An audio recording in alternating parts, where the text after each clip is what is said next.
મહાશિવરાત્રિની વ્રતકથા શ્રાવણ માસ પછી શિવજીને પ્રસન્ન કરવાનો બીજો અવસર મહાશિવરાત્રિ છે। મહાવદ ચૌદશના દિવસે એટલે કે મહાશિવરાત્રિના મધ્ય રાત્રિએ શિવ પૂજનનું વિશેષ મહત્વ છે। આ દિવસે શિવાલયો બમ બમ ભોલે અને ઓમ નમઃ શિવાયના નાદથી ગુંજી ઉઠે છે। ભક્તો નિર્જળા ઉપવાસ, અભિષેક, જપ પૂજન કરીને શિવજીની કૃપા મેળવે છે। મહાશિવરાત્રિની સાથે પારધીની કથા જોડાયેલી છે, જે ખૂબ જ પ્રચલિત છે, જે આ પ્રમાણે છે। ગુરુદુહ નામે એક પારધી જંગલમાં રહેતો હતો। તે શિકાર કરીને પોતાના કુટુંબનું ભરણ પોષણ કરતો હતો। શિવરાત્રિના દિવસે તે ધનુષ્ય બાણ લઈ શિકાર કરવા નીકળ્યો, પણ કંઈ શિકારે મળ્યો નહીં। આખરે પારધીએ વિચાર્યું કે રાત્રિના સમયે સસલા અથવા હરણા જરૂર જળાશય પર પાણી પીવા આવશે, ત્યારે મને જરૂર પર્યાપ્ત પ્રમાણમાં શિકાર પ્રાપ્ત થશે। તે પીવાના પાણીની ભંભલી ભરી તલાવડીના કાંઠે બીલીપત્રનું વૃક્ષ હતું, તેના પર સંતાવા અને રાતવાસો કરવા ચઢી ગયો। થોડી વાર પછી એક મૃગ પાણી પીવા આવ્યું। પારધીએ ધનુષ્યબાણ ચડાવવા તૈયારી કરી તે વખતે ભંભલી સહેજ ત્રાંસી થઈ અને તેમાંથી પાણી ટપકી નીચે પડવા લાગ્યું। વળી થોડા બીલીપત્ર તૂટી પડવાથી નીચે ખરી પડ્યા। રાત્રિના બીજા પ્રહરે મૃગલી પાણી પીવા આવી અને તે ધનુષ્યબાણ લઈ સજ્જ થયો।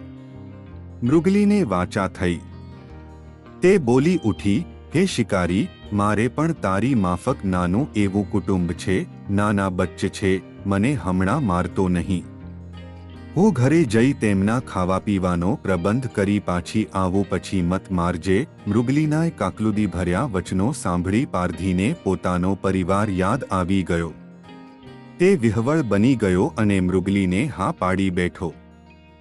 રાત્રિનો બીજો પ્રહર પણ પસાર થઈ ગયો।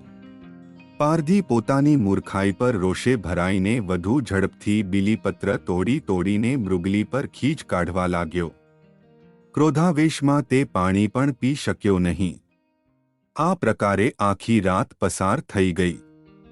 વણવપરાયેલ પવિત્ર જળ ભાંભલીમાંથી નીચે ટપક્યા કર્યું અને ગુસ્સે ભરાયેલા પારધીએ પોતાનો ગુસ્સો બીલીપત્ર પર ઠાલવી બીલીપત્રો નીચે અજાણતા ફેંક્યા કર્યા।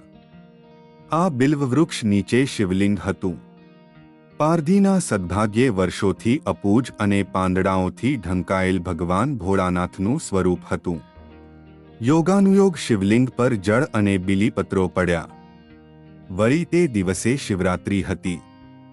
પારધી દ્વારા શિવપૂજા અને વ્રત આપોઆપ થઈ ગયા।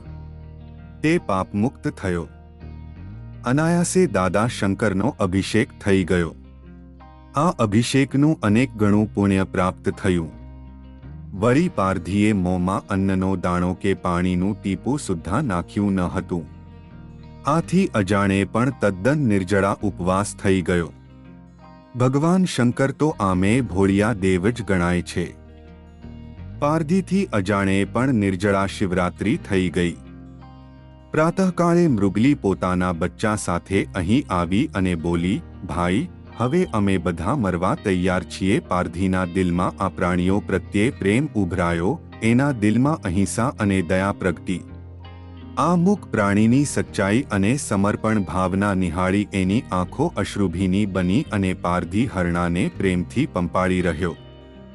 પારધી અને પ્રાણી પ્રભુતાના રંગે રંગાઈ ગયા। એક દિવસ કૈલાસમાંથી એક વિમાન આવ્યું અને તેમાં બેસી પારધી અને તેનું કુટુંબ શિવસ્તવન કરતા કરતા શિવલોક પ્રતિ સિધાવ્યા। પારધીનો તથા તેના પરિવારનો મોક્ષ થઈ ગયો અને સર્વે સદેહે સ્વર્ગમાં સંચર્યા। એક વખત શિવલોકમાં ભક્તોથી ઘેરાયેલા શિવજીએ સર્વ ભક્તોને વરદાન માગવા કહ્યું।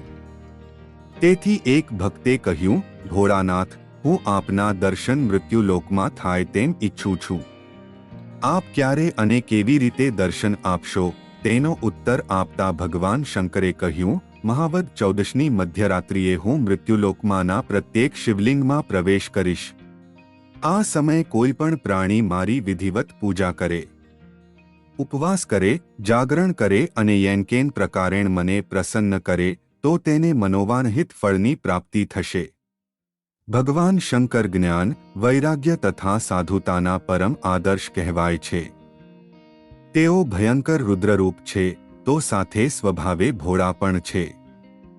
દુષ્ટ દૈત્યોના સંહારમાં કાલરૂપ છે તો દીનદુખિયાની મદદ કરવામાં તેઓ એટલા જ દયાળુ છે. જો સાચા હૃદયથી ભગવાન શિવની પૂજા કરવામાં આવે અને ભોળાનાથ પ્રસન્ન થાય તો માનવીનો બેડો પાર થઈ જાય. જેણે શંકરને પ્રસન્ન કર્યા તેને મનોવાંછિત ફળ મળે છે. તેમની દયાનો કોઈ પાર નથી, તેમનો ત્યાગ અનુપમ છે. અન્ય બધા જ દેવતા સમુદ્ર મંથનમાંથી નીકળેલા લક્ષ્મી, કામધેનુ, કલ્પવૃક્ષ અને અમૃત લઈ ગયા, પરંતુ તેમાંથી નીકળેલું વિષ તેઓ પી ગયા અને નીલકંઠ બની ગયા. ભગવાન એકપત્ની વ્રતના અનુપમ આદર્શ છે. ભગવાન શંકર જ સંગીત અને નૃત્યકલાના આદિ આચાર્ય છે. તાંડવ નૃત્ય કરતી વખતે તેમના ડમરૂમાંથી 7 સ્વરોનો પ્રાદુર્ભાવ થયો. તેમના તાંડવ નૃત્યથી જ કલાનો પ્રારંભ થાય એવું કહેવામાં જરા પણ ખોટું નથી. ત્ર્યંબકમ યજામહે શિવ ઉપાસનાનો વેદમંત્ર છે. ઐતિહાસિક દૃષ્ટિએ સૌથી પહેલા શિવમંદિરોનો ઉલ્લેખ જ જોવા મળે છે. જ્યારે ભગવાન શ્રી રામે લંકા ઉપર ચઢાઈ કરી ત્યારે સૌથી પહેલા રામેશ્વરમાં તેમણે ભગવાન શિવની સ્થાપના અને પૂજન કર્યું હતું. શિવલિંગ પૂજનનો મહિમા શિવલિંગ મૂળભૂત રૂપે તો બ્રહ્માંડની જ પ્રતિકૃતિ છે. પ્રાચીન સમયથી સમગ્ર વિશ્વમાં શિવલિંગની પૂજા, ઉપાસના અને આરાધના પ્રચલિત છે. કેવી રીતે કરવું શિવપૂજન? બધા જ ભોળાનાથને રીઝવવા ઈચ્છતા હોય છે અને તે માટેનો સૌથી મહત્વનો દિવસ શિવરાત્રિ આવી રહ્યો છે. નીચે પ્રમાણે જણાવેલી પૂજા કરવાથી શિવજીની પ્રસન્નતા પામી શકાય છે. શિવરાત્રિના દિવસે પ્રાતઃકાળે ઉઠીને સ્નાનાદિ કાર્યથી નિવૃત્ત થઈને ત્રિદલવાળા સુંદર, સાફ, ક્યાંયથી કપાયેલા ન હોય તેવા કોમળ બિલ્વપત્ર 5, 7, 9 વગેરે સંખ્યામાં લો. અક્ષત એટલે કે ચોખાના દાણા લો. સુંદર સ્વચ્છ લોટા કે કોઈ પાત્રમાં જળ, જો શક્ય હોય તો ગંગાજળ લો, દૂધ લો. ત્યારબાદ પોતાના સામર્થ્ય અનુસાર ગંધ, ધૂપ, અગરબત્તી, ચંદન વગેરે લો. આ બધો સામાન સ્વચ્છ પાત્રમાં એકત્રિત કરીને શિવ મંદિરમાં જાઓ. જો શિવમંદિર ન હોય તો બિલ્વના વૃક્ષ પાસે જાઓ, શિવલિંગને સ્વચ્છ જળ અને દૂધથી સ્નાન કરાવો. ત્યારબાદ તેના પર અક્ષત ચઢાવો, પુષ્પ ચઢાવો. હવે હળદરચંદન વડે શિવલિંગ પર લેપ કરો. ત્યારબાદ ભગવાનને ધૂપ અર્પણ કરો અને નમઃ શિવાય મંત્ર બોલતા બોલતા બિલ્વપત્ર ચઢાવો. સૌથી છેલ્લે પોતાના પાપોની ક્ષમાયાચના માગો.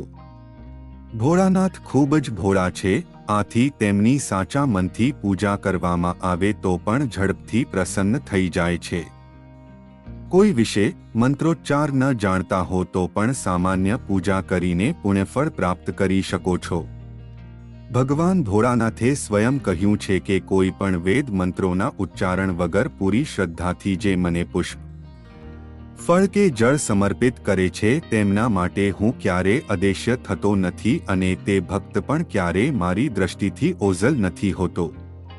શિવલિંગ આકાશરૂપ બ્રહ્મ છે. તેની પીઠિકા પૃથ્વીરૂપિણી માતા જગદંબા છે. શિવલિંગ સમસ્ત દેવોનું સ્થાન છે. શિવલિંગના મૂળમાં બ્રહ્માજીનો વાસ છે. મધ્યમાં ભગવાન વિષ્ણુ છે અને ઉપરના ભાગમાં ઓમકારરૂપ ભગવાન સદાશિવ બિરાજે છે. શિવલિંગની વેદી એ આદ્યશક્તિ જગદંબાનું પરમ પવિત્ર પ્રતીક ગણાય છે. શિવલિંગની ઉપાસનામાં પ્રકૃતિ અને પરમાત્માનો સુભગ સમન્વય થયો હોવાથી દેવ અને દેવીનું એકી સાથે એટલે કે શંકર પાર્વતીનું અર્ચન પૂજન કર્યું હોવાનું માની લેવાય છે.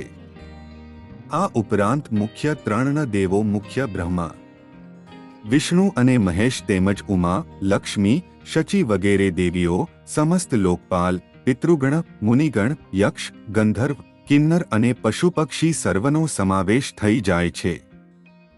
શિવલિંગ વિશે કે શિવની પ્રતિમા વિશે દૃઢ પ્રીતિ એ જ આત્મદર્શનનું સાધન છે. જે વ્રતી બ્રહ્મરૂપ થઈને શિવલિંગનું પૂજન કરે છે કે મહેશ્વરને ભજે છે તે જ શ્રેષ્ઠ વ્રતધારી છે.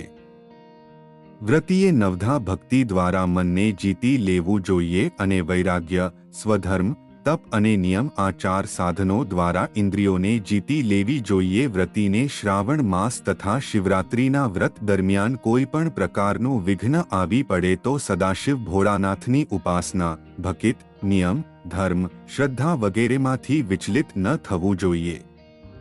શિવજીના લિંગનું પૂજન ઓમકાર મંત્ર વડે અને મૂર્તિનું પૂજન પંચાક્ષર મંત્ર નમ શિવાય વડે કરવું જોઈએ. મિત્રો, આજની કહાની તમને કેવી લાગી તે કોમેન્ટ કરીને જરૂર જણાવજો અને વિડિયો પસંદ આવ્યો હોય તો લાઈક અને શેર કરજો તથા ચેનલ પર નવા હોય તો ચેનલને સબસ્ક્રાઇબ જરૂરથી કરજો.